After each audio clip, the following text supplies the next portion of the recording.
काही बेरोजगार तरुण झुरळांसारखे असतात, जे नंतर मीडिया, सोशल मीडिया किंवा RTI कार्यकर्ते बनतात आणि व्यवस्थेवर हल्ला करू लागतात.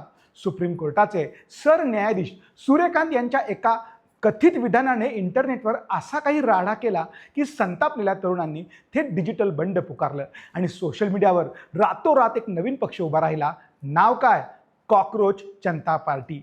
हे नाव ऐकायला जरी एखाद्या गमतीशीर मीम सारखं वाटत असलं तरी हा पक्ष डिजिटली लॉन्च झाल्यानंतर अवघ्या काही तासात 50 लाख तरुण याशी जोडले गेले आहेत.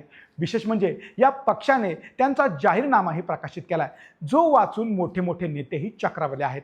नेमका हा पक्ष कोणी काढला, का काढला, याची ही हटके स्टोरी. नक्की वाद आहे तरी काय ते पाहूयात. आता तुम्हाला प्रश्न पडला असेल की आधीच देशात ढिगाणं पक्ष आहेत, त्यात आता हा नवा पक्ष कशाला? तर जरा थांबा. हा पक्ष निवडणूक लढवण्यासाठी नाही, तर सिस्टीमची जिरवण्यासाठी बनवला गेला आहे. याचा श्रीगणेशा झाला तो सरन्यायाधीश सूर्यकांत यांनी केलेल्या झुरळवाल्या टिप्पणीने.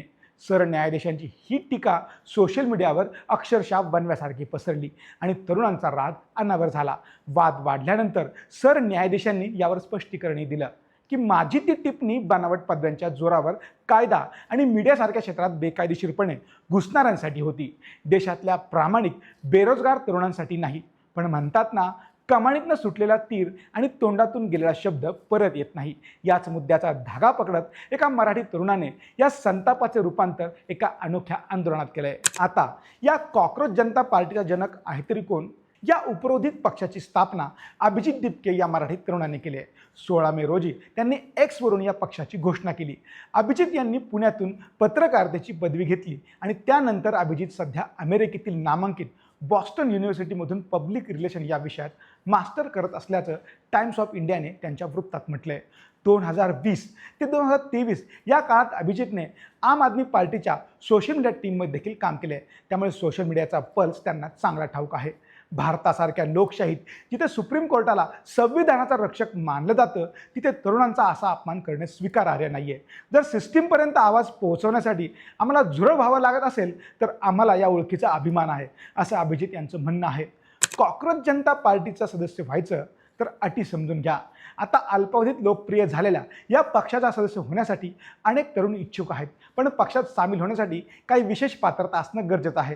ज्यात तुम्ही अधिकृतपणे बेरोजगार असलं पाहिजे, भयंकर आळशी असणं गरजेचं आहे, 24 तास ऑनलाईन राहण्याचं आणि स्क्रोल करण्याचं कडक व्यसन तुम्हाला आवश्यक आहे.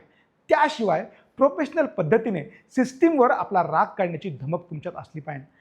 आता ही झाली पक्षात सहभागी होण्यासाठीची नियमावली. पण पुढे खरी मजा आहे.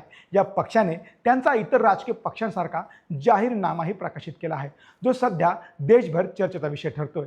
या जाहीरनाम्यात 5 आश्वासनं देण्यात आली आहेत. यातलं पहिलं आश्वासन आहे, कोणत्याही सरन्यायाधीशांना निवृत्तीनंतरचे बक्षीस म्हणून राज्यसभेची जागा दिली जाणार नाही. दुसरं आश्वासन आहे, जर कोणतेही वैध मतदार यादीतनं गायब झाले, मग ते राज्यात CJPचे सरकार असो वा विरोधकांचे, मुख्य निवडणूक आयुक्तांना थेट UPPA अंतर्गत अटक केली जाईल, कारण नागरिकांचा मतदारांचा अधिकार हिरावून घेणे हे दहशतवादापेक्षा कमी नाही.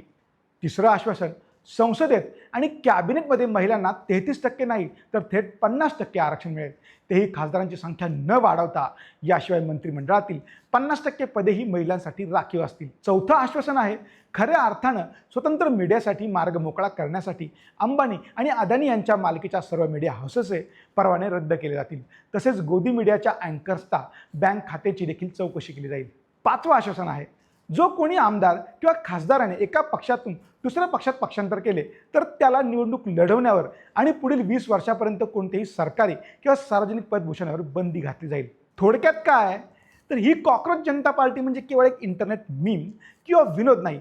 हा देशातील तरुणांचा तो सुप्त संताप आहे, जो बेरोजगारी, महागाई आणि बहिऱ्या झालेल्या सिस्टीमच्या विरोधात एका जिद्दीच्या रूपाने बाहेर पडला आहे.